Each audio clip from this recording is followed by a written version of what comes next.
Everybody, thank you for joining us today. I'm super excited to see everybody in the call. We still have some people trickling in, but we're going to get started. My name is Armando Celdon, CSEP. I am part of your Board of Governors, Director of Education this year. I am super excited to introduce our speaker today. Bobby Dutton comes from Boston. He has a wealth of knowledge, and today he's going to be sharing with us some information, think like a pilot. This is kind of a shorter session of his full keynote, which he is available and ready to come to y'all's chapters. So if you guys need a phenomenal speaker, feel free to reach out to Bobby. He's going to be part of our speaker database, so you guys can get more information on him. So I hope you guys enjoy this session. There's a lot to take away from Bobby. I've heard him multiple times. He kind of revolutionized my calendar years ago. But yeah, so I'm going to turn it over to Bobby and let him take it away and drop some knowledge on you guys. Thank you so much, Armando. And hello, everybody. Thanks for being here. I will say I'm a little distracted because right before we started this, Armando told me he's gotten to go for a ride in a F-15 fighter jet, which is easily the coolest thing I've ever heard. So I'll be daydreaming about that, but I promise to give you the rest of my attention, and excited to get into it. This is me, Bobby Dutton. I've been in the events business for 20 years, and I'm going to leave this slide up for you to read a little bit about some things you might have heard about me. And to make sure you're paying attention, one thing I like to do here is include something that's not true. So in the chat, I would like to see what you think is not true from these facts about me. So any guesses either in the chat or whoever's not muted can make a guess too, I guess. Loves pickles, correct. That is not true. The rest is true though. And yes, so I'm super involved with ILEA. I've been a Boston past president. Go Boston. I hope we'll be seeing lots of you this summer up this way, but not right now because there's 12 feet of icy snow and it's terrible. But in August, it'll be absolutely lovely. I went to school for computer engineering and multimedia art. I run a business called GBM6, which we'll talk about a little bit later, but that's in the event space. I work really hard for the Search Foundation on the board. Been very active lately with fires in LA. Thank you to those of you who are Search supporters, and we hope to see some of you next week in Fort Lauderdale as well. Any questions about the stuff that I've put up here? I'm happy to make this a little bit conversational too. I can see your chats. I'm surprised nobody asked about the fake sneeze, but that's okay. Your loss. It's amazing. So let's get into what I'm actually doing here. I've been running this business for a long time, and the pilot stuff has always been something I've been passionate about on the side. And what I realized was that a lot of the processes I was using, even the calendar stuff Armando mentioned, the way that I think, the way that I focus, the way that I prioritize, the way that I communicate is very much influenced by the stuff I've learned as an aviator. And so over the last few years, I've really started to formalize that as a professional speaker, as a way to teach people how to benefit from similar ways of thinking. And it's been really satisfying because as my business has gotten more and more efficient and streamlined, I've been able to take a step back and watch my team crush the business and focus on traveling and speaking and helping make people happy and stuff like that, which has been great. So I'm going to show you a quick video that introduces kind of how it all comes together with Think Like a Pilot. So here's that. I promise you, if you do the right things in the right order and put everything else in its place, we learn to focus on one thing at a time. And if you focus on the right thing, one thing at a time, it changes your life. I grew up like 2 miles from this very spot. Every plane that came in or left from here almost always went right over my house. I loved the combination of kind of understanding the physics and the electronics and the gadgetry and the science to achieve this magical goal and get to be above the clouds. It's a gift to feel happy and productive and purpose-driven and busy, but in the right way. Everyone has learned that when someone asks how you are, if you're not sounding busy, you're not successful or you're not doing anything. And that's so far from the truth. The key thing I really want you to take away, and if there's only one slide you learned today, it's this one. Stress and success are not the same. And if you find yourself experiencing stress all the time, or you hear people you're talking to telling you how stressed or how busy they are all the time, don't think that as being a good thing. Pilots consider stress a situation that's hazardous. I love when people ask me how I am and I say good. And they're like, oh, what do you mean you're doing good? I'm like, yeah, well, like, I do own a business that's doing lots of complicated stuff, and like, we got a lot going on. Our reality is emotional, right? Like, the perspective we see the world from is an emotional place. We're humans, we're emotional creatures. I've noticed with the exact same set of external factors, I can feel amazing, or I can feel horribly stressed, or I can feel really happy, or I can feel totally down in the dumps. Which tells me, like, most of it's actually here. It's not just some objective result or formula based on the things around me. My own life journey has been very dynamic. I went from DJing every show, to loading in every show, to taking a step back, to leading a production team, to stepping back even from there, and now the team is equipped to run shows without me, which is great. And I love to empower people and to see that result in momentum. Because as a student pilot, you're probably thinking the one thing you don't want to do, ever, is fly into the ground. And so an interesting thing happens. You start to descend towards the runway, you're getting a little nervous, the ground's looking a little closer than you'd like, and then you get to about 20 feet off the ground, and every new student will just stop descending. And they just kind of freeze, and you can see their knuckles freezing up, and their muscles are all weird looking, and you have to just be like, hey, keep flying the airplane. You gotta descend. Because otherwise, now you're 20 feet off, and you got no runway left, and you got those mountains ahead, and you really blew it with all this thousands of feet of runway that you've missed, right? So you need to tell them, intentionally continue to fly the airplane, even into the situations that might not feel right, because you know you gotta get it on the ground. My brain is maybe the most important thing about making sure this flight is successful, or making sure this event goes well, or making sure my day has the right things on the calendar in the right order. I need everybody to pursue the things that put them in that place. It's worth going through the motions, it's worth learning the things, it's worth mastering the processes, it's worth asking the questions, it's worth pointing out what's not working and not settling for doing it that way over and over again and saying, I'm gonna fix this. My happiness is absolutely thriving because I really feel like I'm doing what I'm meant to be doing. I'm in that flow state. It's like an informational, cognitive flow state in my brain, and it's a cool place to be because I spend an awful lot of time in here.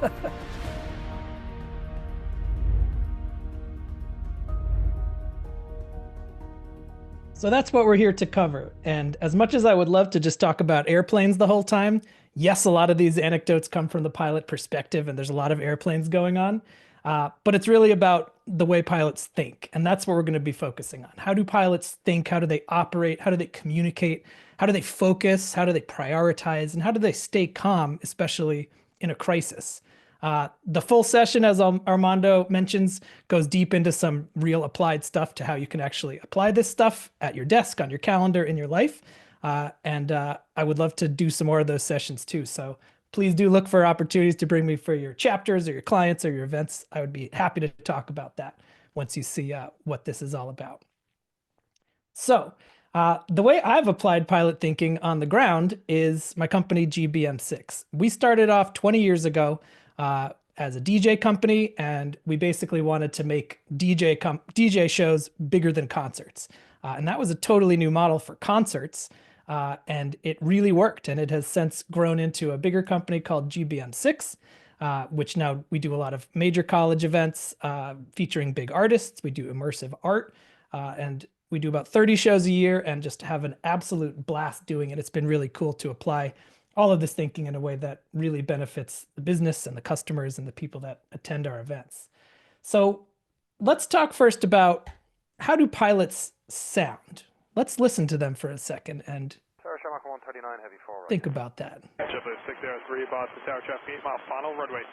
So in the chat, I would like to see how what this sounds like. What do you think of when you hear this tone, this kind of cockpit chatter? How would you describe it? Gibberish. Okay. Unclear. Interesting.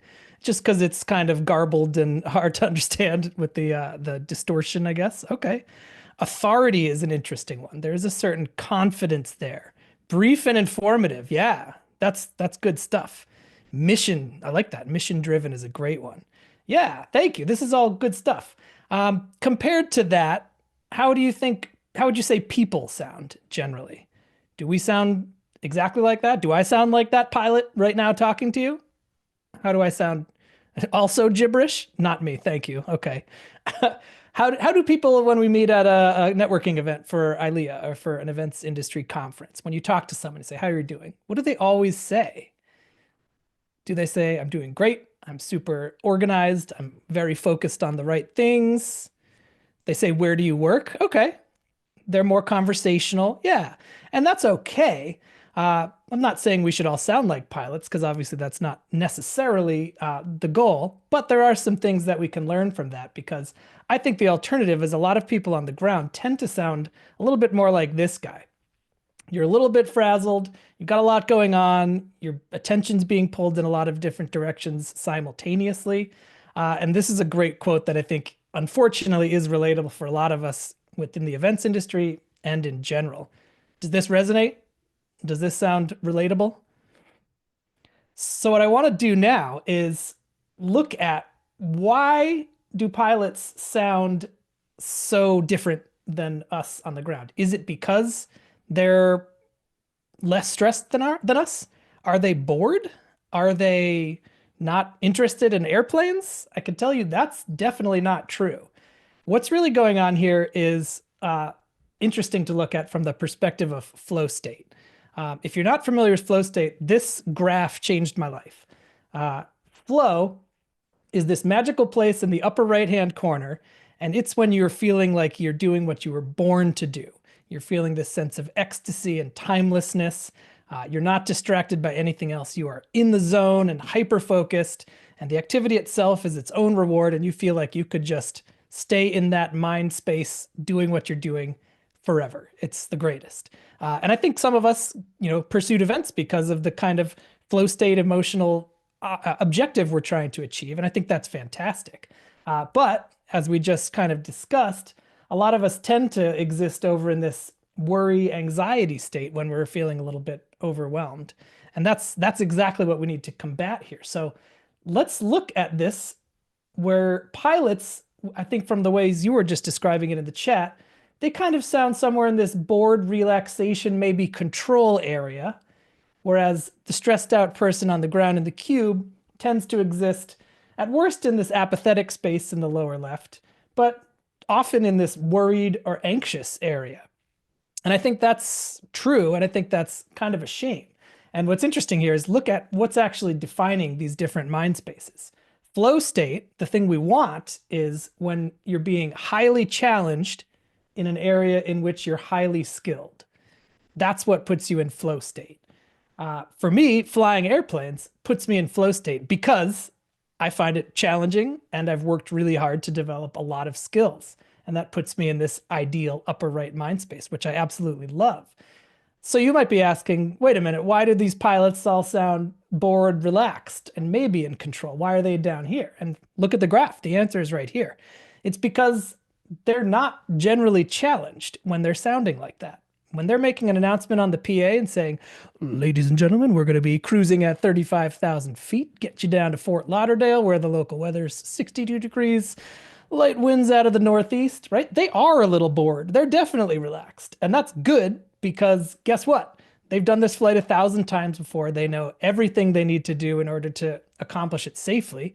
And yeah, they're not feeling super challenged. And I think for pilots, when the stakes are that high, that's good. I hope routine operations for people that fly every day for their job are not particularly challenging, because if they were, we'd find ourselves in worse situations on a lot of these flights. Now, it's worth mentioning, if there was a big challenge all of a sudden, say something bad happens, say something unexpected happens, that's when pilots go from bored or relaxed to increased challenge, taking them straight up into flow state, which is the upper right, which is a good place. That's where they can perform at an absurd level, which is great. If pilots were not skilled enough, that increased challenge would push them right up into this worried and anxious area that we know we don't want. Thankfully, any pilot that's in the front of a commercial plane has gone through an absurd amount of training, simulated every possible emergency and scenario, so that they're always operating on the right side of this graph. They're going from bored to relaxed to in control to absolute flow state, doing what they were born to do. And I think that's awesome.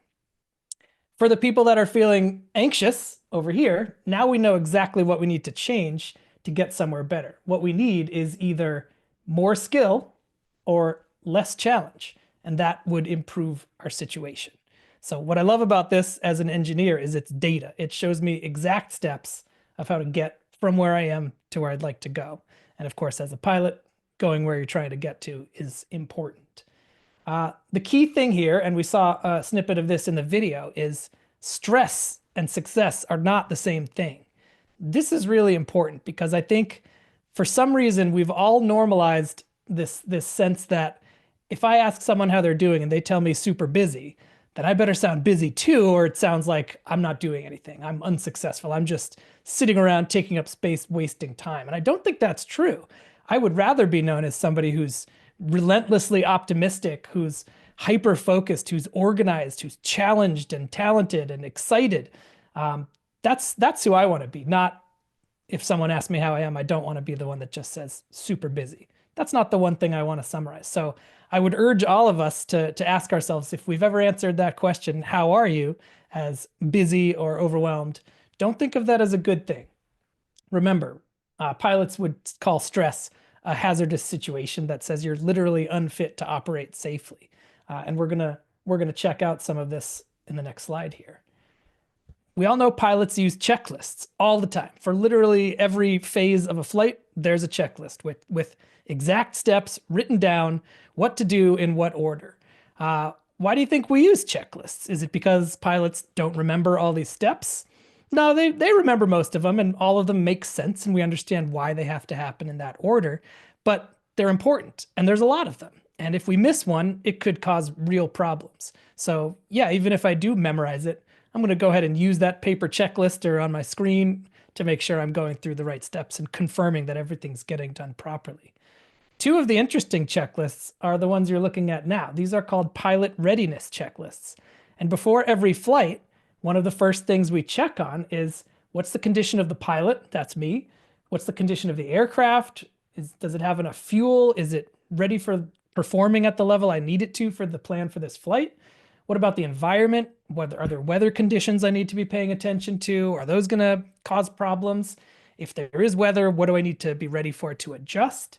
And then this last one, E, on the bottom left, external pressures, stress, anxiety, or deadlines. If I'm asking myself before the flight, am I feeling too much pressure to get to this place on time? Is this going to make me feel rushed? And if so, it might be time to think twice about taking that flight because confidence may not be high that I can do that in this relaxed and focused fashion. And that's a real problem. Same thing on the right, illness, medication, stress, alcohol, fatigue, and eating. Eating's one that I personally forget all the time. I get so deep in whatever task I'm working on. Today it was fiddling with the screens and getting this PowerPoint session ready and overthinking every little slide transition. And I haven't really eaten much today, and that's not good. So a checklist would actually tell me, hey, if you haven't eaten anything today, you can't fly an airplane. It can wait. Go get something to eat, take care of yourself. And self-care is something that we don't talk about enough, particularly in the special events industry. We've come to accept that there's a certain threshold of stressed out and overwhelmed that is what it is, and we just have to learn to survive. And yeah, surviving is important, but ideally we can be proactive and identify some issues and then get after them to make changes that put us in a better place where we're not just surviving, but we're really doing well. We're on mission and executing what we want to do in a really powerful way. And again, those two key ones we're looking at here are stress. Stress is not your friend. Stress is not a good thing. Stress is something that needs to be solved. Because when you're in an environment like this, you can't be overwhelmed by every little dial and button down low. You need to have all that information support you so that you can focus on this beautiful view and beautiful journey outside in a way that lets you crush this flight safely. And that's what we're trying to do here. So I want to dive into a situation where pilots really need to make really good choices, because if they don't, it could cause real problems. And before I do, I want to emphasize that pilots train for the scary stuff, because hopefully we never run into it. But if on the off chance we do, we've already practiced it. We've already been through it. We've memorized all kinds of stuff. We're ready for it. So if I'm flying along in a little airplane like the ones you saw in the video with a single propeller engine in front of me, what do you think a really bad situation would be? What would be an urgent situation in that airplane? Let me know in the chat. Let's see. Let's see who's paying attention.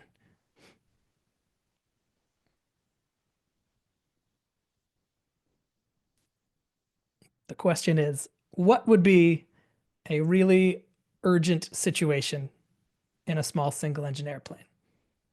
Engine malfunction. Yes, thank you. So you're flying along in your little airplane, you're 10,000 feet off the ground, and all of a sudden the engine, the only thing giving you power, fails. Okay? This is one of the worst case scenarios in a single engine airplane.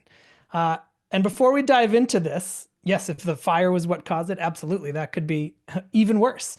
An engine that's not working that's also on fire, even worse than an engine that's not working. Good point.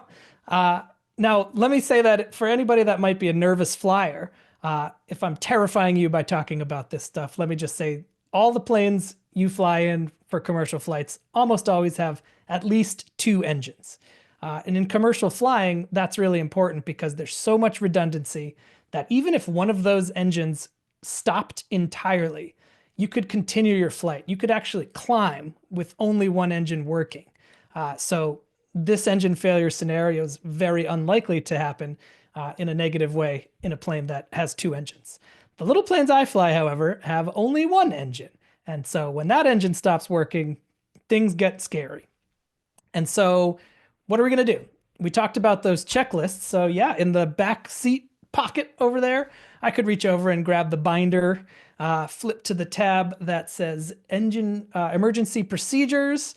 There's a tab for engine failure in flight, and it would give me pages and pages of useful information and steps to go through to try to figure out how to get this engine working again or deal with this situation in the best way possible. What's the problem with that approach, grabbing the binder and reading up on some answers? Is that a realistic, useful way to get out of this situation? It takes too much time. It's distracting. You weren't prepared. All really good stuff. Thank you, guys. And you're right. It's there if you need it, but it's not a great time to be finding information in a book while your airplane is not flying very, very well. So instead, we're going to think about other ways to go through it. But I'll tell you what the steps are first, and then we'll talk about how we remember them in a way that's useful. Any guesses on what some of the first steps you would do in this situation? If it's not grab the book out of the seat, what else do you need to do right away? What do you think some of the top steps are? Breathe. I like that. That's important. If I don't breathe, I'm not going to be alive to help try to figure out how to land this airplane in a few minutes. So yeah, take a deep breath. That's a good one. Not panic. Yeah, let's get into that board-focused, controlled mind space that the pilots sound like. Communication, contact the control tower. Yeah, that's that classic Mayday, Mayday, Mayday radio call that we hope to never need to make, but there's people on there to help you, and that's a good thing. There are a few other things we need to do first, though, and before we get to these things. So let me tell you. First thing, I'm going to check for an easy fix, right? Sounds silly, but if I screwed something up, maybe I knocked the key out of the ignition or bumped the throttle to 0 with my knee. And maybe it's as simple as turning the key back on or pushing power back up again so I have some thrust.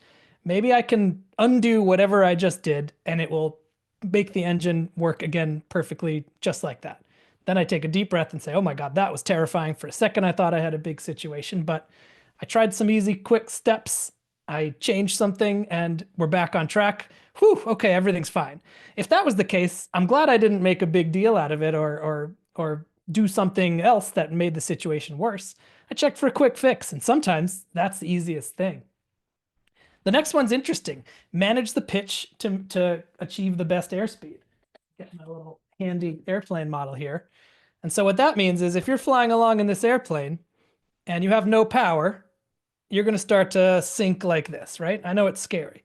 And so your natural instinct would be to pull back on the control, which would pitch your nose up like this. And that seems like a good idea because you don't want to fly into the ground. So now you're pointing up. But the problem with pointing up is now you're losing all your speed because you don't have any power. And going slowly and more and more slowly, pointing up, now you have no airspeed and you're pointing at the sky. Then you're not gliding at all. So what this counterintuitive thing is, you actually pitch the nose down. Now you're using gravity to maintain a nice airspeed. And you could actually glide for really, really far to land at a great spot with a controlled glide with no power, which is nuts. I think the world record is actually over 100 miles. There was a commercial airplane that was very, very high, going really fast, lost power, lost engines, and it glided over 100 miles to make a safe landing somewhere, which is pretty impressive. So by that counterintuitive adjustment, we're making much more progress towards the landing we want, even with no engine. Okay, then we're going to check for issues. We're going to pick the best landing spot and aim there. Any guesses on what do you think the best place to land if your engine fails are? Any guesses? A flat road? Yep, that's a good one. Especially a nice straight, wide, flat paved road would be great. Water is a good guess. The problem with water, if you're in a plane like this, the wheels don't retract. So you don't have a nice, smooth boat-like belly. And if you put those wheels on the water, it'll actually catch and be a pretty uncomfortable landing. Field is a good one. Yep, if there's a big, open, flat, grassy field, you could probably land safely on that. Absolutely. There's one that's even better. There it is, Armando. Airport. He's seen this session before. Depending on how high you are, there are probably 5 airports that you could glide to with no power. So that sounds great. Imagine that. You don't even need to deal with some crazy fiery emergency or landing on a road and getting towed off later. You might be able to just call an airport, say, hi, I have no power. I'm 2 miles away. I can glide to you. Could you just get everyone out of the way so I can land safely on this runway, please?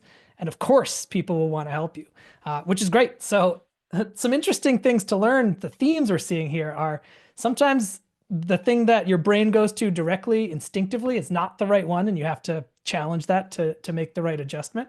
And sometimes there is an easy answer that you just haven't thought of yet. And that's a good takeaway too. So now we get into some other stuff. We're setting this transponder. That's the thing that tells everyone on radar that we're a plane in distress. We need some help. They're going to be looking at where we are. They're going to start steering planes away from us to give us space and options. They might tell us, oh, hey, there's an airport that you might not have seen. It's over your right shoulder. Take a look at that. Do you think that would be a good, useful option? Then we're going to start talking to air traffic, like you said. We're going to say those words, Mayday, Mayday, Mayday. I need some help. Here's what I'm trying to do. And, that's now they know where you're going. What's crazy about this is on that Mayday call, I'm going to actually tell them a few really interesting bits of information. Where I am, where I'm trying to go, what I'm trying to do. I'm going to tell them how many people are on board. I'm going to tell them what color the airplane is. And what's cool about that, in kind of a dark way, is that now they know if I need help later, they know how many ambulances I might need, even if I don't crash. And even if I do, it might not be for 5 minutes, but they can start getting me the help I need proactively. They're getting ahead of things. This is very much aviation thinking. Even more steps. We're going to cut off the fuel. We're going to shut down the power. This is because fuel and power are going to be things that cause fire hazards if we get into a rough landing or a crash situation. We're going to open the doors and windows because, again, if we run into a lot of force in this touchdown, the doors and windows might get jumbled up and hard to operate. So let's open them now. Now, step 9 is brief passengers. And this one surprises people because a lot of times you would imagine, oh my gosh, I'm having this huge problem. Ladies and gentlemen, let me walk you through what's going on. I've got no engine. This is a problem. I'm working on it. I'm talking to the tower. I'm getting some help. But FYI, we have a crash. Yeah, they're probably wondering what's going on, but telling them is not the top of my list. It's not even in the first page of my list. And that's interesting because the order of operations here matters. If I spent 20 seconds having a conversation with the passenger, yeah, they might get some comfort and information out of that, which is good. But is that more important than me managing my airspeed so that I can land on a runway? No, I'd say let's make sure we're landing on a runway as the top priority, even if people don't know what's going on for a minute. We're going to check the seatbelts. We're going to finally make the best landing we can. Hopefully it's on a runway. And then we're going to get out. We're going to get away from the airplane in case there's any crash or fire or bad situations that we want to stay away from. So that's what the book says, and that's the stuff that's in my mind because I've practiced it. I did a flight a few weeks ago just for currency for license requirements, and the instructor reached over, pulled my power all the way back to 0, and calmly informed me. He said, "Your engine has just failed. Please walk me through what happens next." And we had to go through the whole thing, descending with no power, talking through all these things calmly. And we got down to about 1,000 feet off the ground, which is real low. And then he said, "Okay, do you think you would make that landing you planned for?" And I said, "Yes." He agreed. And we put the power back in and got on with our day, which was scary, but it'll be familiar if I need that information quickly later, which is good. What's the problem with having 12 different steps? This is not useful if we're freaking out in the sky, right?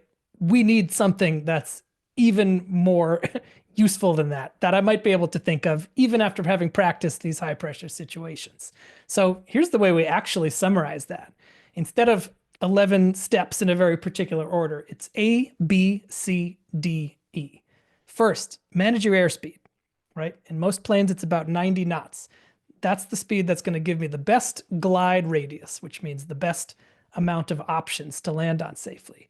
Once I've done that, then I'm going to focus on the best place to land. I'm going to look around. I'm going to make an informed choice. I'm going to commit to that landing site, and I'm going to stick with it. That's now where we're going. I have decided that. I'm not questioning it anymore. Third, C, cockpit. Let's look around and figure out, okay, is there anything I can do with these buttons and switches that might restore power to the engine that might have caused this problem in the first place? Fourth, D, declare. I'm going to declare the emergency, start communicating with people, get some help from them if they can. And then finally, E, execute the safest landing I possibly can under the circumstances. A, B, C, D, E. Is that a little bit easier to remember? I think so, right? I think A, B, C, D, E is something I could call from memory even in a stressful situation. So this is where my mind's going to go when I need to, because it's organized, because it's easy to remember, and because I've practiced it. This is some important stuff for pilot thinking, especially in a crisis. So how do we boil that down even further? Pilot thinking in general comes down to 3 key steps in order. First, aviate. That just means you got to fly the airplane. That's the top priority. It's more important than talking to people. It's more important than setting up your next part of your flight. If you are distracted from flying the airplane right now in this moment, you're going to fail. And so don't get so distracted by other things that you forget to keep flying the airplane. 2, second, navigate. Where am I going next? How am I going to get there in the right way? What am I going to expect when I get there? How can I get my brain situated on the next phase of this flight so that I'm not surprised, so that when I'm aviating in the future, I'm well equipped and well informed to do that. Third, only after aviating and navigating, now it's time to communicate. What information needs to get to which people? How am I going to get that to them in the right way? And that's third. And so this is important for prioritizing. Don't communicate before you've flown the airplane. And as I hope you can start to see, this is more than just a metaphor. This is life. And I think that's important. So when you do start to learn how to aviate, you keep telling yourself fly the airplane, especially when you're feeling overwhelmed or distracted. This is when you just hear your instructor in your ear say, keep flying the airplane. And if I've got 50,000 emails and 100 text messages and 60 things on my calendar today, and I'm stressed out and I'm overwhelmed and I'm feeling all of it at the same time, and I don't know what to do. There's too much. Just remind myself, all right, what's the one top priority thing I need to do right now? Let's focus in on that. Let's shut down the rest for a minute. Let's focus on getting one thing done, and let's make sure it's the most important thing.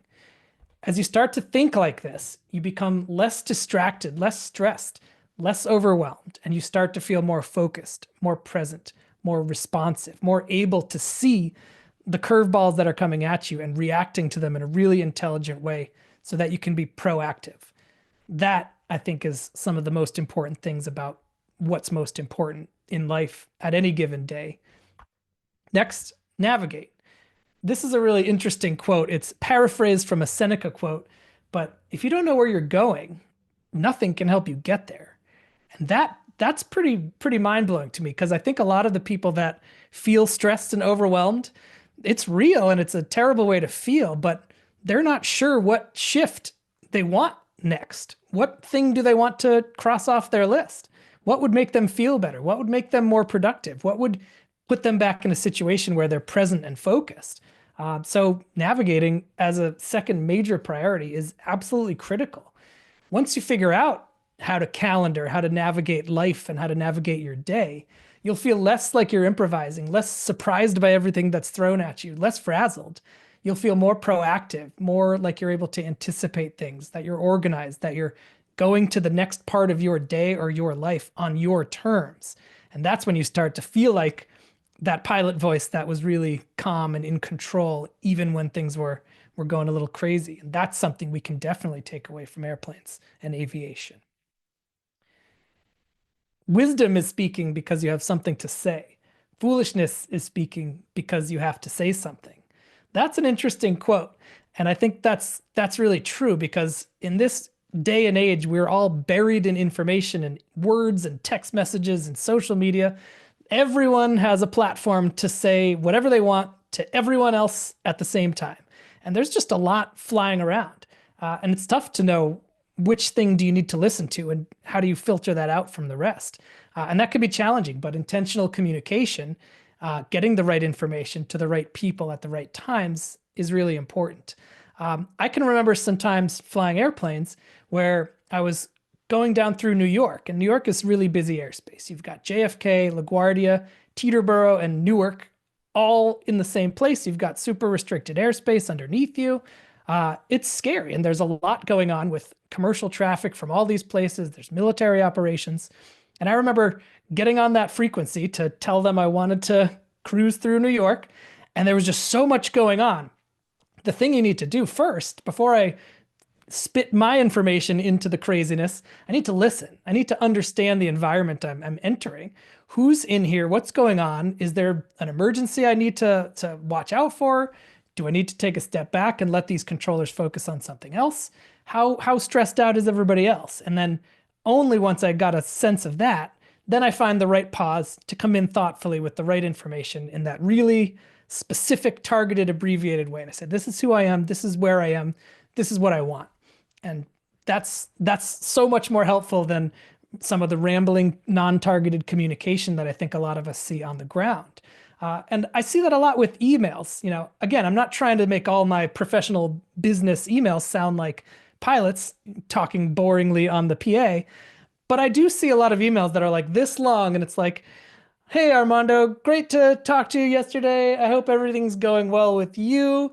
I had some ideas about blah, blah, blah. And it's just kind of, it's nice, but it's long and it's kind of going. Ideally, I think we can learn to squeeze that in and make that a little bit more action oriented, still have the specific, information and objective and ask, and make that really clear as a service to everyone else who's also buried in information. But I just think that's such an important way to make sure we're saying the right things to the right people at the right time and being intentional about the extra. Sometimes it's nice, sometimes it's not necessary. But imagine if pilots went the total opposite direction. Imagine if we'd listened to that recording at the beginning of this session, and what we were hearing from these pilots was, hey, tower, so I am behind 3-4 JetBlue planes. We were going to head down to Florida. So I've got a bunch of people. We're really excited.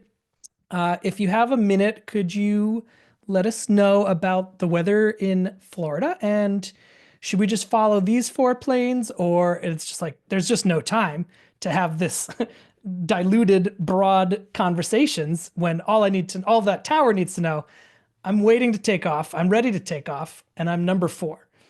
That's it. So if I'm aware of the critical information that's really going to help us all continue to move proactively, that's what helps me stay focused, stay present. And that's what lets my brain stay ahead of the airplane to anticipate the next thing. As we learn to communicate better, we become less vague, less rambling, less open-ended, and a lot more clear, concise, and action-oriented. And that's what I've tried to do with the way I communicate as a business owner, as a manager, as a leader, as a team, and as a company. And that has really changed everything. Because again, we're not here to learn how to be pilots, we're event planners. And this is hilarious because this was what happened when I went to AI and asked to see what a handsome event planner looked like. Apparently, it's a handsome guy with a headset and two clipboards and a nice watch. So that's interesting. But we're here to learn how to be event planners and business owners, not just pilots. So how do we get our brains to work like this, right? One thing at a time in the right order, when unfortunately our brains are generally getting yanked in every different direction by inbound emails, text messages, asks. Someone wants something right now, and of course, it's the most urgent thing in the world, and we're getting yanked back and forth.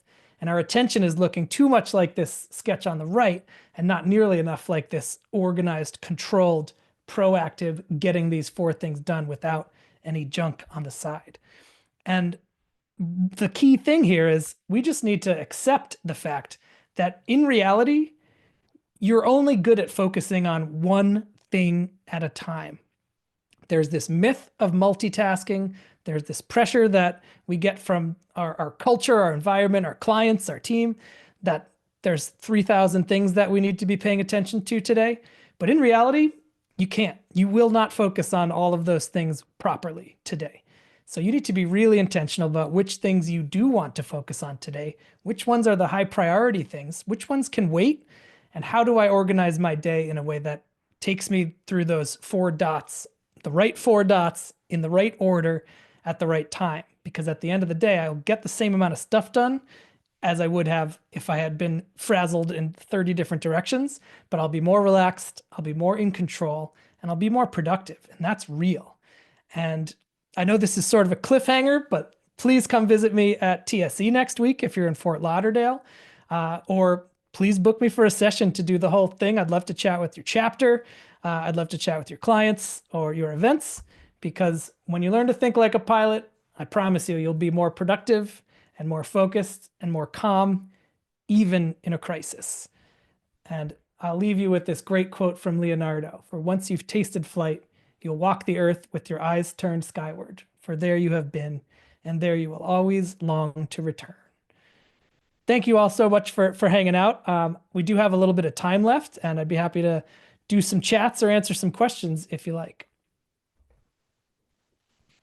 Awesome. Thank you, Bobby. That was amazing. Thanks for all your insight and the fun facts of being a pilot. That's Thank pretty you. cool. It's crazy to see how it resonates with our events world. So thank you for that. If anybody has any questions, feel free to throw them in the chat. Bobby is here to answer any questions that anybody might have.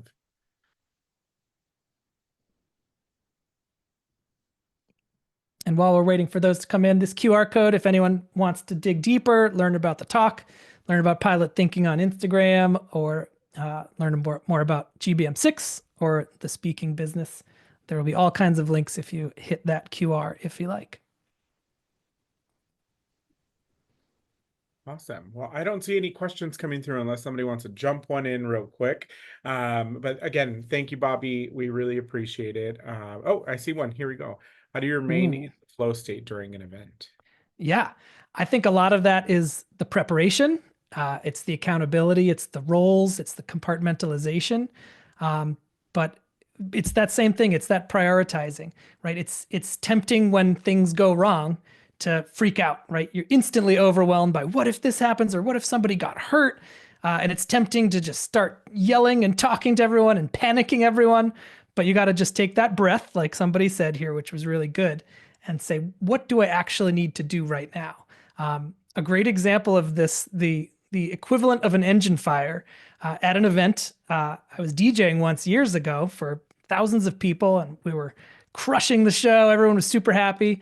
And then what's the worst case scenario, like losing an airplane engine if you're DJing, is if your computer stops working. Your computer is your engine if you're a DJ. And of course, my computer decided this was a great time to just totally fail. And not only does that mean, will this ever start up again? If it does start up again, is it going to continue to work for the rest of the night? This is a disaster. And I could have just freaked out. I could have started apologizing to people. But we had thousands of college students in a dark room that were raging, and now it was silent. They were about to freak out, right? I needed to do something. And this was an example of pilot thinking, right? Aviate, navigate, communicate. So first, fly the airplane. So what that meant is I don't have the engine, I don't have the computer, I don't have a way to play music right now. So what can we do? Okay, these people need something to bring them together, something to focus on. And we had a procedure because we had practiced this and we had discussed this, where everyone on the team, from the interns to the project managers to the vendors, they knew if we ever had silence like that, that definitely felt like it wasn't supposed to happen, their instructions were to walk up to the edge of the crowd and start the, what's it called? The Seven Nation Army chant, right? And clap. Oh, oh, oh, oh, oh, oh. And we did that for like 5 minutes. And it gave the students something to do and something to focus on. And they felt like this was crazy. And as soon as that was happening, of course, I frantically started to reboot the computer, which was the longest reboot process of my life. And it's like, oh, you want to update some Mac OS MIDI map settings real quick? It's like, no, start the computer. I need it right now. And we got it going again, opened the show again. And I was listening to this chant that was still going on. It was getting us by. You can't keep doing that forever. And I scrolled into my crate and I said, okay, this tempo are around 120 beats per minute. That's interesting. There's another track that I was probably going to play anyway, which is Calabria. Does anyone know how Calabria goes? That's the classic, right? It's the same tempo as oh, oh, oh, oh, oh. It's the same key too. I had that data and I was aware of that fact. And so I brought the trumpet sound in over their clapping and vocalizing, mixed out of the crowd chant, mixed back into the crate, finished the show. And it was awesome. And at the end of the show, we have this moment where we invite some VIPs to like chat with us, tell us how they thought the show went, take a look at the stage, push some buttons, that sort of thing. And in that conversation after that show, we were like, what was your favorite part? And the person who was there said, man, when you guys pretended the power went out, oh, that was so cool. And then we all like screamed along together. That was wild. Thank you for that brilliant skit. And I was like, oh yeah, you're welcome. We were happy to do that thing. Well, really, I was having a heart attack trying to figure out how to survive. But again, it comes back down to being intentional, fly the airplane with whatever engine you have, figure out where you're going next, right? Navigate. I'm going to go from Seven Nation Army to Calabria, right? From a cappella crowd to back to my digital thing whenever I can get there. So now I've aviated and I've navigated. Now it's time to communicate, which just means they need to hear something. So get on the mic. You guys still with me? Do you want to keep going? And of course they freaked out. And we went from almost rioting to as engaged as any of them had ever been at any concert ever. So we really saved it and it turned into a pretty cool thing.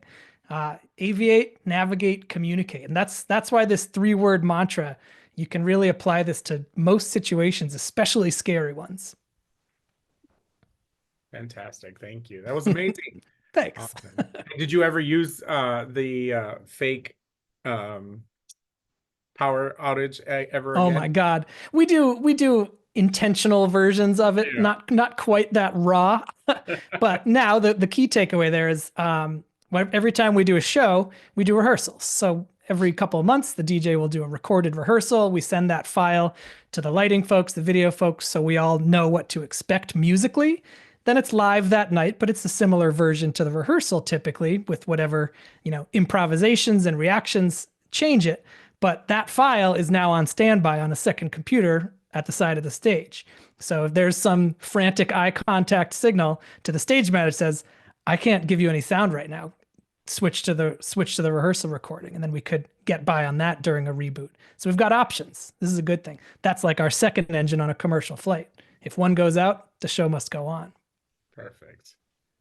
Awesome. Well, thank you, Bobby. We really appreciate it. And thank you guys for sticking around with us. Super excited for you guys to hear Bobby. Again, if you need anybody as a speaker for your chapters, for anything, keynotes, for your clients, please think of Bobby when you guys are selecting.